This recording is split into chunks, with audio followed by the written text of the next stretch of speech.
काल रविवारी रात्री घनसावंगी रोडवर झालेल्या त्या अपघातात ऊसाच्या ट्रॅक्टरला धडकून एक जण ठार झालाय तर एक जण गंभीर जखमी आहे। आंबड ते घनसावंगी महामार्गावरील मोहपुरी फाट्याजवळ काल रविवारी रात्री झालेल्या अपघातात ऊसाच्या ट्रॅक्टरला धडकून एक जण ठार तर एक जण गंभीर जखमी झाला।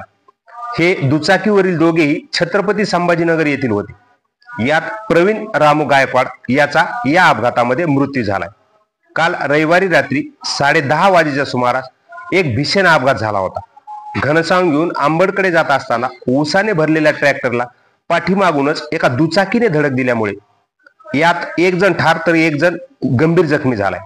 दुचाकी क्रमांक MH20 EP 6863 वरील छत्रपती संभाजीनगर येथील प्रवीण गायकवाड व आशिक शुक्ला हे दोघे जण आंबडकडे जात होते। यावेळी मोहपुरी फाट्याच्या पुढे काही अंतरावर गेल्यानंतर सदरील दुचाकी ऊसाच्या ट्रॅक्टरला पाठीमागूनच धडकली। यात दोघांनाही जबरदस्त मार लागल्यामुळे दोघेही बेशुद्ध होऊन रोडवर पडले होते।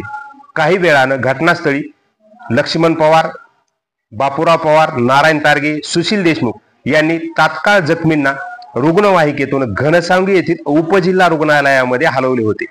डॉक्टरांनी तपासणी केली असता प्रवीण रामू गायकवाड यास मयत घोषित केली तर आशिक शुक्ला जखमी आहेत, त्याच्यावर उपचार चालू आहेत। अपघाताची माहिती मिळताच घनसावंगी पोलीस ठाण्याचे पोलीस उपनिरीक्षक काळे, पोलीस तिकांडे, गोल्डे यांनी घटनास्थळी भेट दिली। या प्रकरणी घनसावंगी पोलीस ठाण्यामध्ये अकस्मात मृत्यूची नोंद करण्यात आली, अशी माहिती ठाणे अंमलदार मोरे यांनी दिली।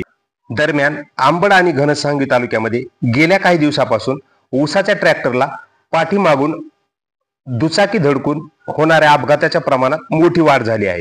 यामुळे ट्रॅक्टर चालकानं ऊसाच्या वाहनाच्या पाठीमागून रेडियमचा फलक लावणे गरजेचे आहे। तसेच दुचाकी चालकाने आपले वाहन चालवताना वेग हा नियंत्रित असावा। याबरोबरच रोडच्या बाजूने चालताना आपल्या लेनची मर्यादा जी आहे ती ओलांडू नये।